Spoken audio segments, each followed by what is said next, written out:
हालांकि कोई उम्मीद नहीं थी, अच्छा, फिर भी एक रिश्ता आया। बहुत अच्छे। लड़का कवि है। हाँ, पिताजी ने बिचौलिए को बड़ी शर्मिंदगी से बताया। बहुत अच्छे। बिचौलिया बोला, घबराओ मत लाला जी, मैं तो एक से एक निकम्मे लड़कों के रिश्ते करवा देता हूँ। निकम्मे। फटे पुराने नोट भी पूरे दामों में चला देता हूँ।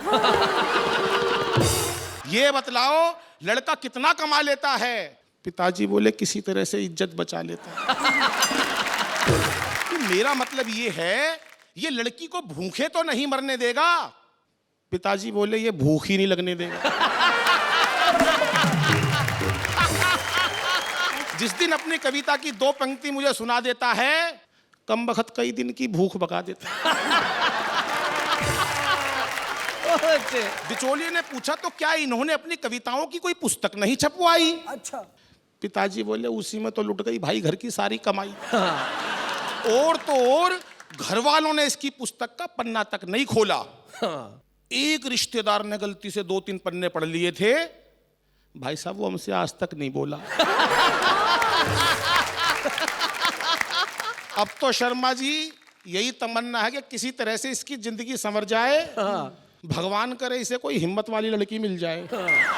पर उधर लड़की के बाप को पता नहीं कैसे भनक लग गई, लड़का इंटर मोहल्ला कवि है। इंटर मोहल्ला। शादी के दिन भव्य स्टेज सजा दी गई, उस पे 2 कुर्सियां बिछा दी गई।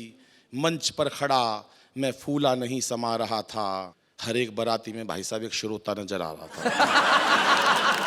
मंच पर माइक की कमी खल रही थी। हाँ, अच्छा। कविता खुद ब खुद निकल रही थी।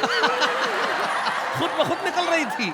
मुझे एक मौके की तलाश थी, फेरों पे छंद सुनाऊंगा। अच्छा, यही एक आखिरी आस थी कि तभी किसी ने आकर मेरे हाथ में एडवांस नेक का लिफाफा थमा दिया।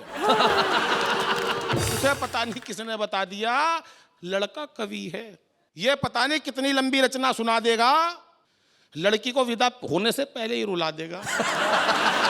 मेरी मन की मन में रह गई, मैं मन ही मन सोचने लगा, अपने आप को कोसने लगा। घर आते ही पहली ही रात अपने मन की बात मैंने अपनी पत्नी को बता दी, और उसने जैसे ही हाँ भरी, मैंने उसे जल्दी जल्दी अपनी 8-10 नई नई रचनाएं सुना दी। अपनी हास्य व्यंग की रचनाओं पर अच्छा। मैंने उसे भाई साहब कई बार रोते देखा।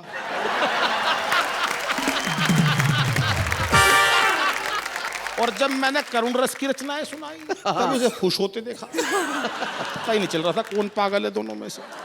कविताओं की गहराई में वो इतना खो गई, मुझे नहीं पता चला शैलेश जी कब सो गई।